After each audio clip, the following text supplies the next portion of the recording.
act as God. 2 Thessalonians chapter 2, verses 3-4. Let no one deceive you by any means, for that day will not come unless the falling away comes first and the man of sin is revealed, the son of perdition, who opposes and exalts himself above all that is called God or that is worshipped, so that he sits as God in the temple of God, showing himself that he is God. In this passage, Paul tells the church of Thessalonica what to expect from the Antichrist. And we see here that he'll oppose God and will make himself higher than everything that is worshipped. So he won't just exalt himself higher than the God of the Bible, he'll position himself above every deity from every other religion in the world. So in his eyes, there is no God other than himself.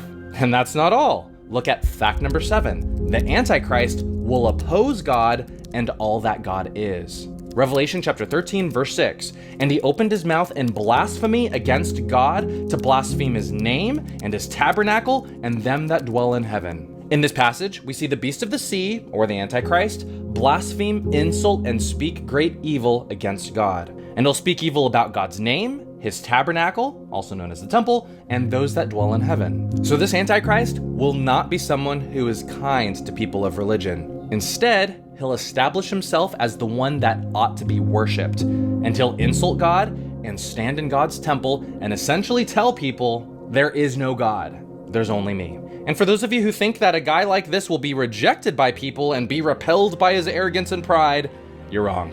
Look at fact number 8. The Antichrist will be worshipped. Revelation chapter 13, verse 8.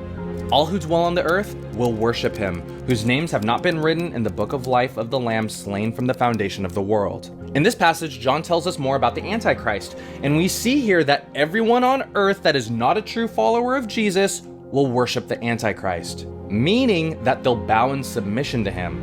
And because he'll position himself higher than God and all other things that are worshipped, the Antichrist will be the one that is celebrated, respected, and honored above all the religions of the world. And if there's any refusal to worship the Antichrist, there will be dire consequences, as seen in fact number 9. The Antichrist will defeat Christians. Revelation chapter 13, verse 7. It was granted to him to make war with the saints and to overcome them. In this passage, we see that the beast of the sea was allowed to fight against the saints, or God's people, and to win against them. And we see this in greater depth throughout Revelation chapter 13, and the beast of the sea, or the Antichrist, will work with the beast of the earth, or the false prophet, and they'll work together to get the world to bow in submission to them. And the false prophet will try to force everyone to get a mark on their right hand or on their forehead in order to control them. And we know this to be the mark of the beast. And we cover the mark of the beast in one of our previous videos, and you could click the link in the description below to see it. But short summary, during the rule of the Antichrist, which will occur during the tribulation, the mark of the beast will be distributed to people, and those who refuse to worship the beast and receive his mark will be given the death penalty, which is believed to be death by beheading. So not only will the Antichrist come against God, he will fiercely come against God's people and he'll succeed in killing them, because as seen in Revelation 13 verse 7, he will overcome them and have victory over them. However, while the Antichrist may have that victory, at the end of it all, he'll lose.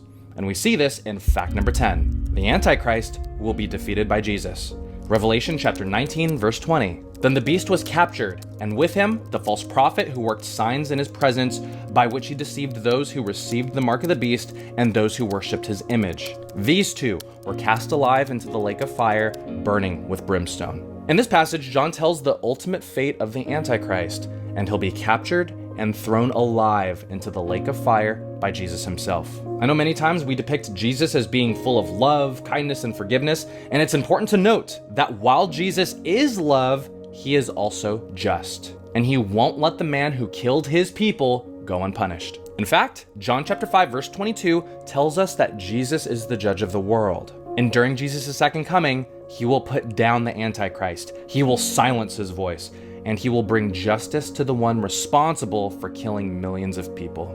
All right, fun topic. So for those of you who are interested about who the Antichrist is, while you may not know who he is exactly, there are still facts that you can learn regarding who he is and what he'll do. So be mindful of these 10 facts. The Antichrist is of a spirit that rejects Jesus, The Antichrist is one of many. The Antichrist will be empowered by Satan himself. The Antichrist will rule the world for 3.5 years. The Antichrist will stand in Israel's temple. The Antichrist will exalt himself and will act as God. The Antichrist will oppose God and all that God is. The Antichrist will be worshipped. The Antichrist will defeat Christians, and the Antichrist will be defeated.